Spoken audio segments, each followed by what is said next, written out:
We've heard it all before, haven't we? The Catholic Church is the enemy of science, progress, and reason. Well, it's all nonsense, and we're going to debunk it mercilessly. Join me right now for the Catholic Church, Builder of Civilization.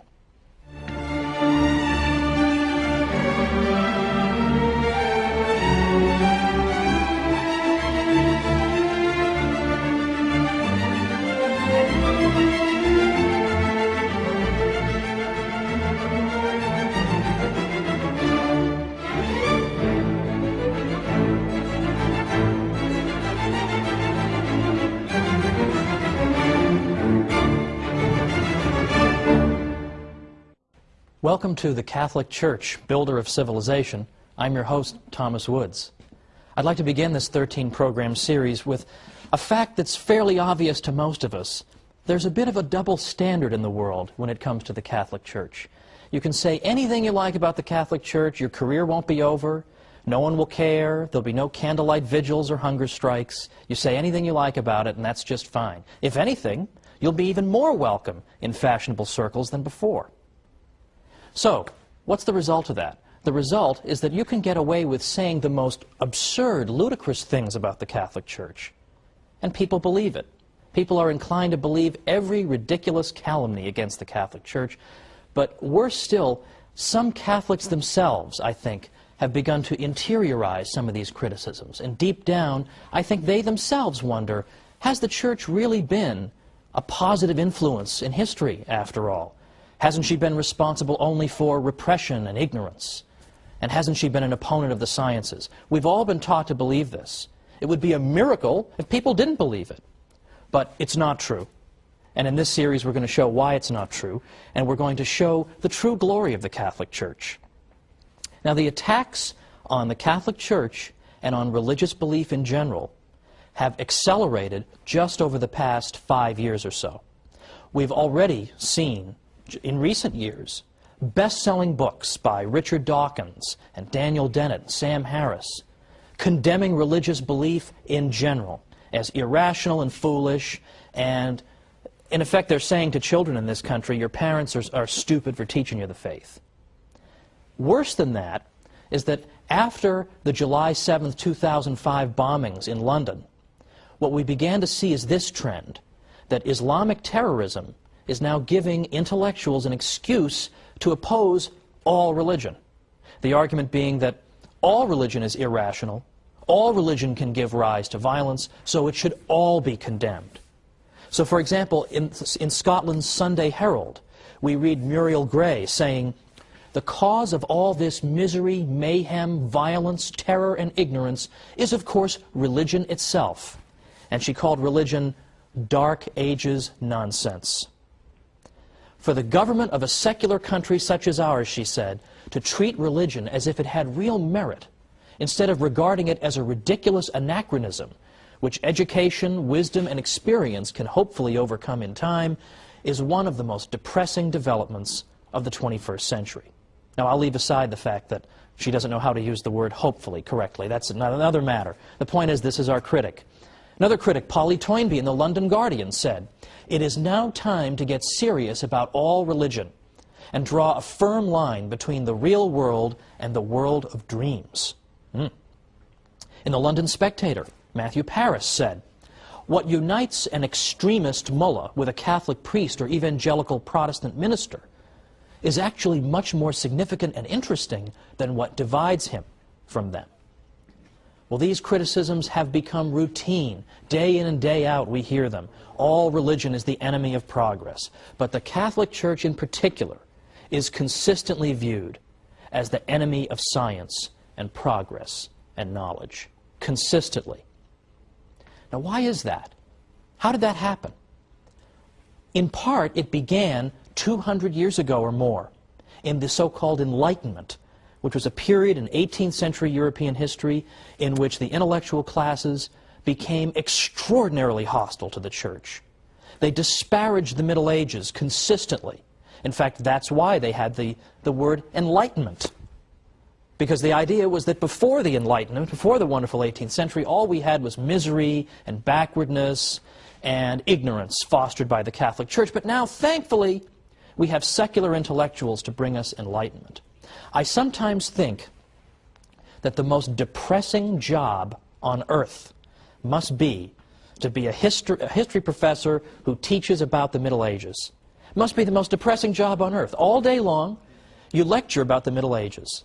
And you say, the Middle Ages weren't so bad. In fact, a lot of great things happened in the Middle Ages. Catholic Church made a lot of great things possible. You lecture on this all day long. You write books and articles on it. You even appear on television. You appear on radio, and you talk about it. And what happens? You get home at night, you turn on the TV, nothing you've done has made any effect. Everybody still believes the Middle Ages was a time of ignorance and repression, and it was all the fault of the Catholic Church. All of that stuff, in effect, cannot be dislodged. It must be extremely depressing. Now, why are these falsehoods so resistant to the truth? Why is it so hard to get people to change their minds on this? Well, ever since the Enlightenment, what has taken root in our culture and in our way of thinking is that the Catholic Church is assumed to be wrong, and that secularism, that is the idea of organizing society and all of life without reference to God, that is said to be the source of progress. So by definition, anything the Church is connected to involves retrogression.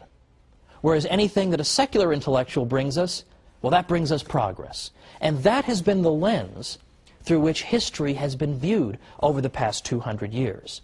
That's why it's only over the past maybe 50 years that we've begun to see historians finally cracking through this nonsense and finally saying, wait a minute, not only did the Catholic Church not obstruct the sciences, she may have helped to foster them. Not only did secularists not invent the science of economics, for example, but in fact it turns out it was Catholic priests and professors who developed the ideas of economics centuries earlier, and on and on and on. But it's taken a long time to crack through this accepted idea that the Church is responsible for retrogression and ignorance. It's taken forever. Now let's think about some of these areas in which the Catholic Church has really built our civilization. I mean, I choose that word advisedly. Why is it that the Catholic Church can be said to be her builder? Well, for example, consider how we think about charity, charitable work. We think that you're engaged in charity when you help somebody without any expectation of a reward. When you do it because it's good and it's right to do it. You do it because you know that in the grand scheme of things, that unfortunate person is in some sense your equal, having been made in the image and likeness of God. And so you help that person. You don't help that person because you expect 3 years down the road to revisit him and say, remember that $15 I gave you, why don't you cough it up? Or to revisit him and say, I need votes, I need some political support, why don't you come help me? We don't do it so we can tell the whole world, hey, look at what a great guy I am, I just gave that guy $10. We don't do it for those reasons. We do it for the reasons that I gave, purely disinterested motives. Well, where do we get that idea? That idea comes from the Catholic Church. Because in ancient Greece or Rome, if you had said, oh, I'm going to go help somebody with no expectation of any reciprocity, I'm just going to go do it out of the goodness of my heart, they would have thought you were crazy. What are you talking about, man? Much less the idea that I would pray for and even try to help my own enemies. What are you, insane? But yet today, we take this for granted as the ideal, that the good man tries to observe these principles. But again, where do they come from? They come from the Catholic Church. The Catholic Church teaches this about charity. The ancient world didn't.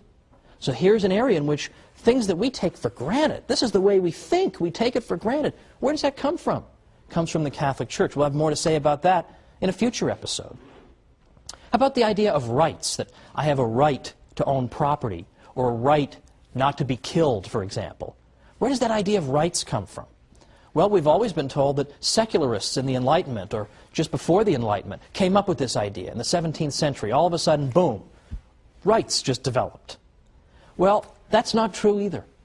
And once again, modern research is coming to the rescue of Catholicism. I know that sounds odd. You think modern researchers, you want to run the other way.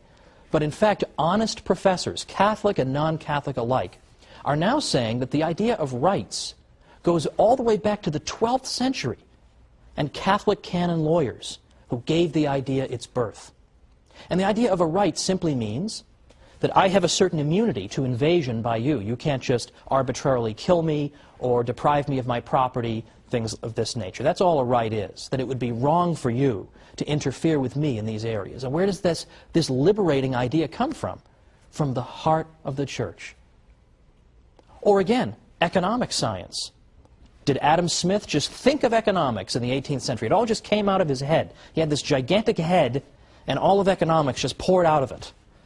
No. In fact, for the past 50 years, what have historians been saying? They've been saying that it was the Catholic scholastics, professors who taught in particularly Spanish universities, and specifically the University of Salamanca, that gave birth to modern economics. They were the founders of economics, not secularists of the Enlightenment. This is now being discovered.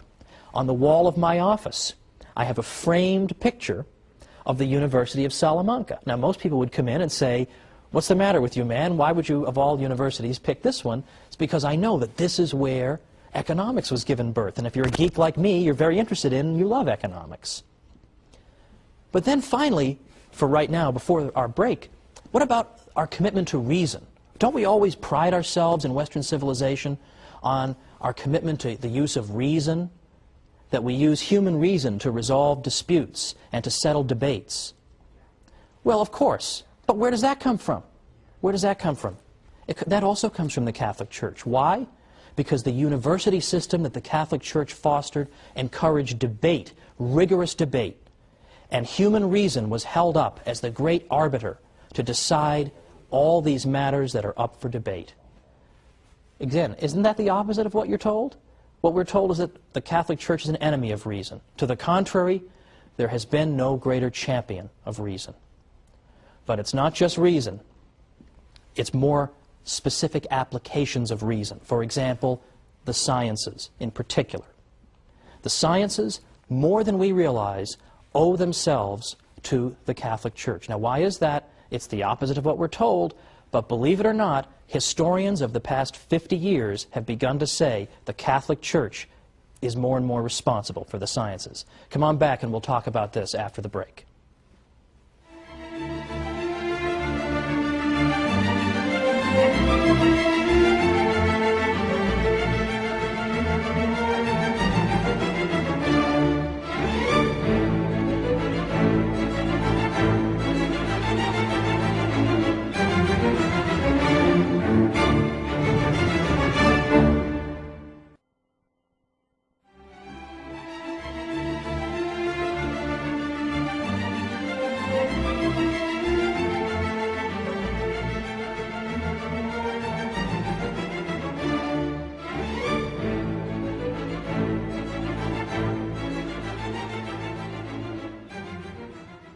Welcome back to the Catholic Church, Builder of Civilization. I'm Thomas Woods. Before the break, we were talking about all these areas in which the Catholic contribution to our civilization has been indispensable, but in which it's largely neglected. How many of the facts that we've uncovered even up to now are covered in schools on a regular basis? Do I even have to ask that question? But I teased you a little bit with the idea of the Catholic Church as having helped to give birth to science in Western civilization just before our break here. What did I mean by that? Well, I'm going to tease you a little bit again, because by next time we're going to get into the sciences in real depth, the next 3 episodes, in fact, because here I think we have the aspect of Catholic history that is most often mangled and distorted, and most often used, I think, as a bludgeon with which to beat the Church over the head. And I want to show that this is largely without merit.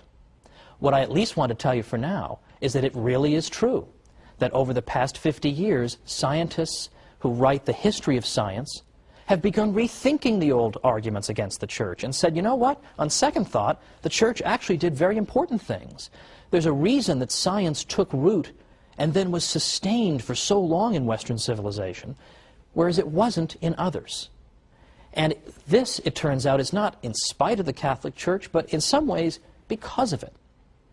Now, 100 years ago, it's true, you would have read a book by Andrew Dixon White called, that refers to the alleged warfare between religion and science in Western civilization. Today, White's book is considered almost laughable among professors. It's so out of date and so ludicrous. Today, you have professors like Edward Grant writing Cambridge University Press books. You've got Thomas Goldstein, A.C. Crombie, David Lindbergh, and many besides. And what they all agree on is that you can't just say the Church was an opponent of the sciences. To the contrary, there were aspects of Catholic thinking that were indispensable for the development of science. And we're going to get into specifically what were those. But right now, I want you to know that this old myth is being overturned by professors. Unfortunately, the findings of these professors have not managed to trickle down to the general public yet. This is what we're going to try to do on our series. Let me give you, by the way, an example of a typical story that people have been taught to believe about the Catholic Church, and then consider why it is they so readily believed it when there isn't even a stitch of evidence for it. And here's an example that I think even many people in the viewing audience might have believed, that I myself believed. I have no reason to think otherwise. And that's the idea that Christopher Columbus, when he engaged in his famous voyages, was actually seeking in part to prove that the Earth was not flat, but rather spherical. Now, we've all heard the usual story, that Columbus was warned. No, Columbus, no, don't go sailing that far. You're going to fall off the edge of the Earth. Don't you know that? The Earth is a big flat disk, and you're going to fall off the edge and get eaten by dragons, or giant radioactive spiders are going to eat you, something like that. He was warned about all this. Don't do it. Well, he did it anyway, and this goes to show how brave and wonderful he was. Now, I don't dispute that Columbus was indeed a brave and skilled navigator.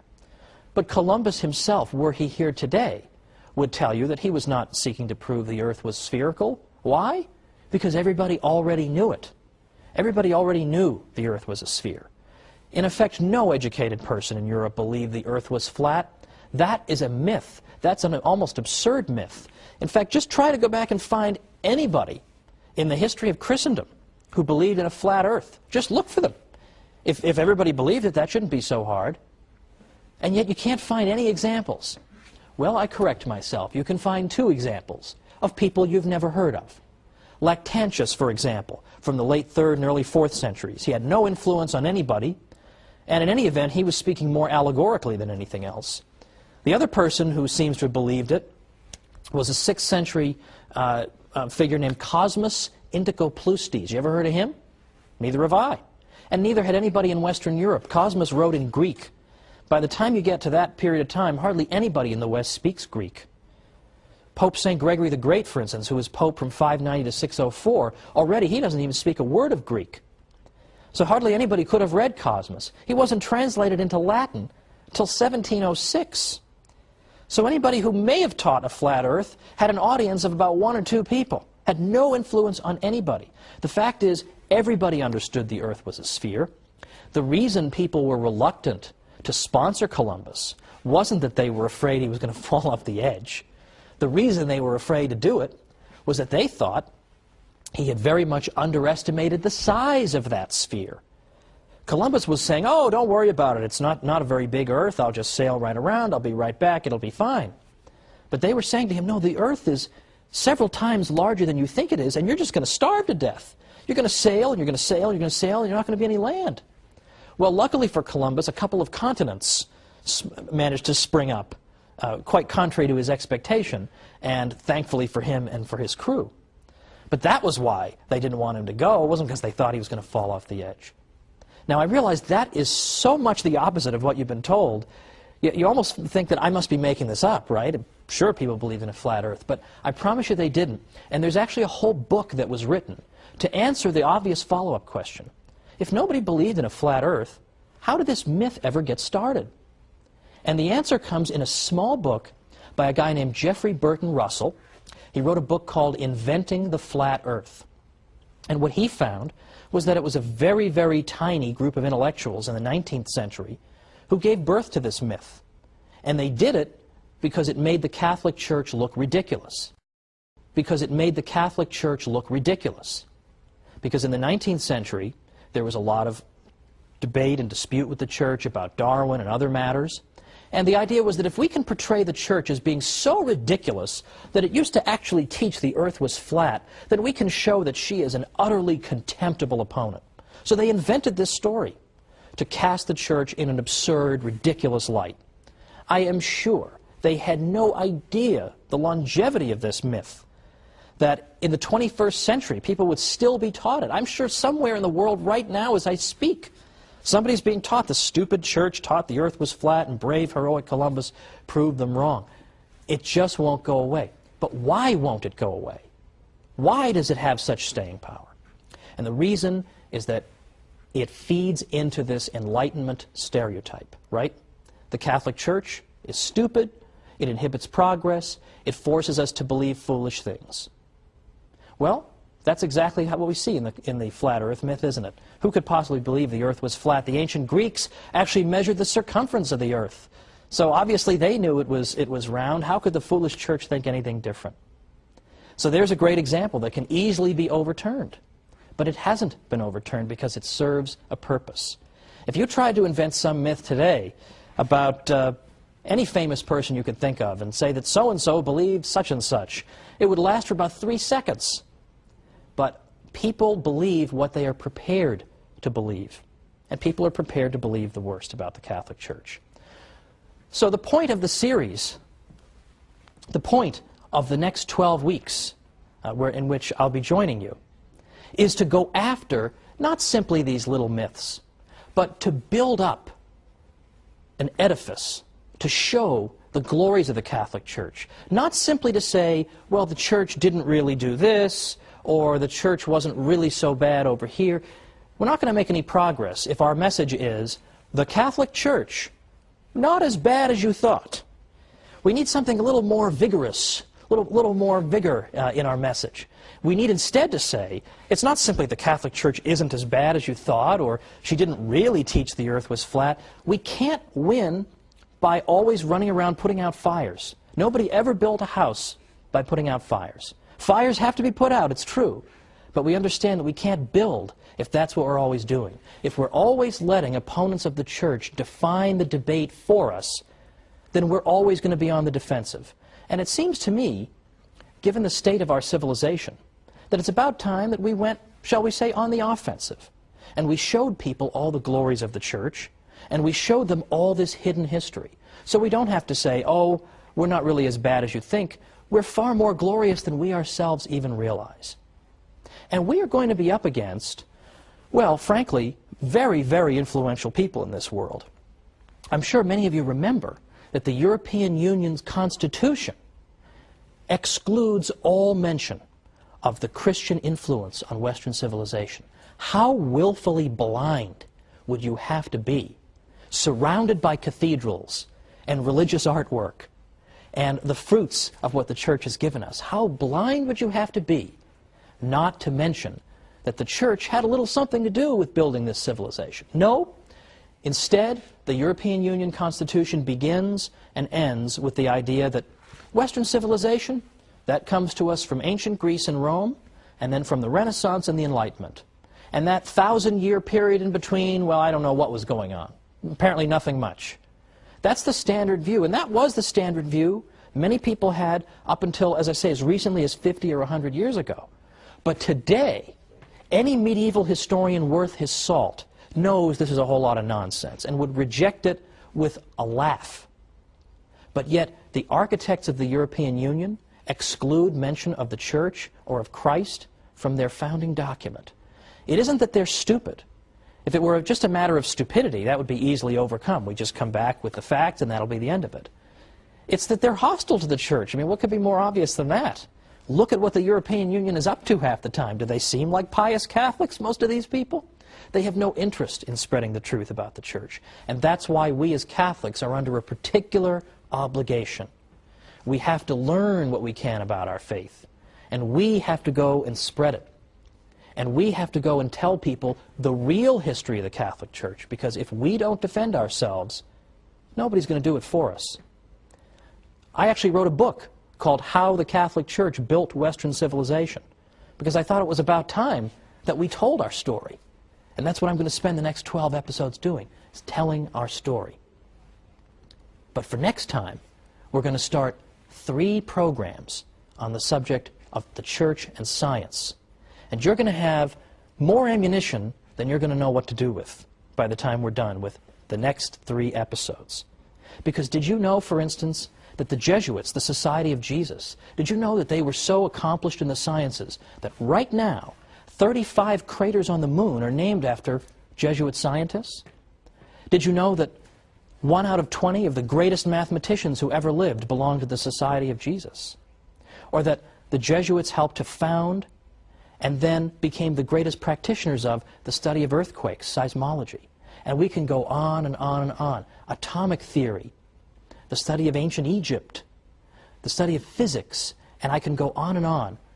There are so many ways in which the Catholic Church contributed to the sciences. So join me next time for the Catholic Church, Builder of Civilization.